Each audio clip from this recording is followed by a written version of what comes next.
Beware the bull on the shore. Beware the swan in the reeds.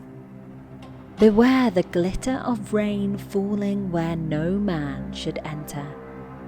None of these were what they seemed. They were Zeus, king of the gods, lord of thunder, yet his darkest power was the mask. Again and again he shed his own face, hunting through beasts, elements, even trusted friends. This is Vortex Mythology, and tonight we ask, why would the most powerful god alive need to hide himself to take what he wanted?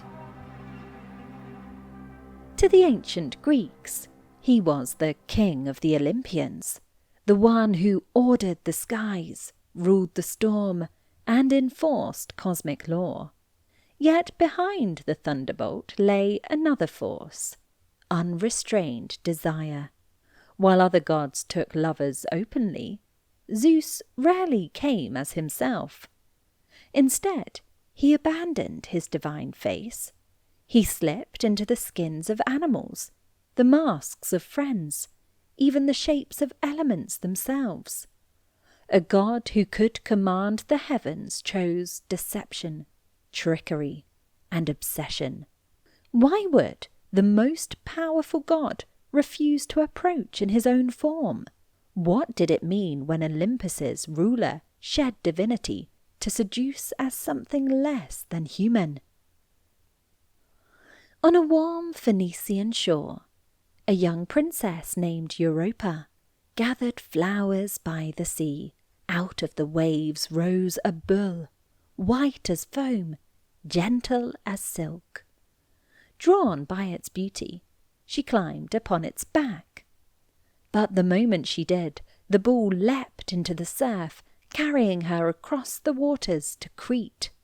The bull was Zeus.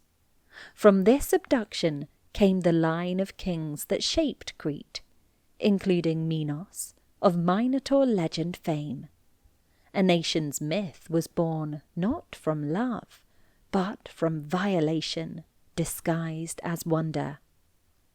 In Sparta, another woman walked along the riverbank, Leda. From the sky descended a swan, wide wings, feathers gleaming. But this swan was no bird. It was Zeus, seeking union with Leda. Now, the gods of old were dark and angry, and assault was commonplace.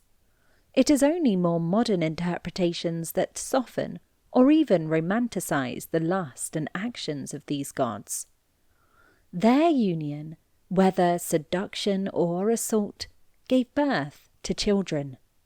Among them, Helen of Troy, whose beauty would launch the Trojan War. From violence, beauty emerged. From blurred consent, the spark of the world's most famous conflict. Yet, at all time, deception by ancient Greeks' most famous god was at the centre. But not all of Zeus's obsessions were mortal women. One day, the Trojan prince Ganymede tended sheep on the hills. Suddenly, an eagle swept down, powerful talons seizing him, lifting him towards Olympus. That eagle was Zeus. Ganymede became cupbearer of the gods, his beauty immortalized among the stars. To the Greeks, this tale was both divine favour and possession, an intimacy between god and youth that blurred devotion with abduction, and something much darker still. Some myths whisper of Zeus slipping into the form of a serpent. In these versions, he coils around his prey, where Persephone, or the nymph Callisto, the snake, primal and chthonic, symbolized underground desire too hard to suppress, and coiled instincts too ancient to resist. Yet again, Zeus abandoned human form entirely, becoming a raw embodiment of appetite and obsession. Another story tells of Antiope, approached not by a god, but by a satyr, a wild creature of lust and revelry. Yet the satyr was no satyr at all. It was Zeus, cloaked in the form of raw instinct. Where the bull lured, the swan deceived, and the eagle seized, the satyr mocked even the idea of restraint. Through these forms Zeus revealed himself not as a ruler of gods, but as captive of obsession and weakness that showed no self-control.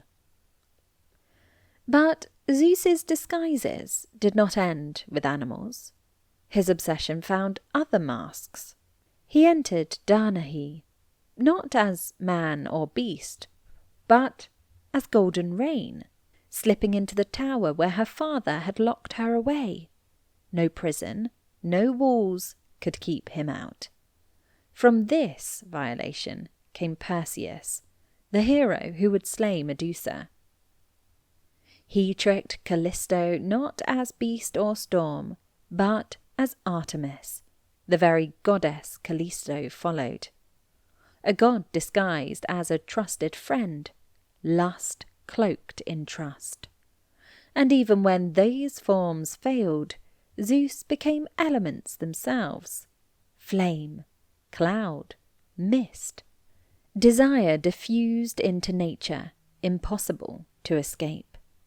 We see time and time again the obsession and weakness of Zeus taking hold. These myths were never simple love stories, not that we can call them anyway. They pulsed with symbolism. When Zeus became bull or serpent, he wasn't just changing shape, he was channeling raw fertility, the untamed hunger of nature itself. He was storm and seed, both creator and predator, life force wrapped in desire. Yet each disguise also spoke of power, and no bond of trust could resist him. His transformations proved that divine will can bend mortals and even immortals alike. Seen with modern eyes, these tales feel darker, echoes of violation, of imbalance between power and the powerless. They preserve not romance but cycles of fear, dominance, and loss. And still, the ancients looked to Zeus as both civilization and instinct. He was the lawgiver who broke laws, the stormbringer who cloaked himself in deception. In him, Olympus carried both order and the chaos of lust. Zeus's obsessions outlived him, painted on vases, carved in marble, reborn in Renaissance frescoes. Europa's terror, Leda's entanglement, Ganymede's abduction, artists couldn't look away. Were these images glorifying divine might, or whispering warnings about lust unchained? In Zeus, divinity shed dignity, power became hunger, thunder turned to obsession darker than storms. This is Zeus, dark obsession, a king who left his throne to stalk the world as bull, swan, eagle, serpent, and even a friend. Were these myths excuses for divine power? Or were they masks, hiding warnings about obsession, lust, and the beast within us all? Let us know in the comments below. And don't forget to like, subscribe, and join us as we uncover more gods behind their masks.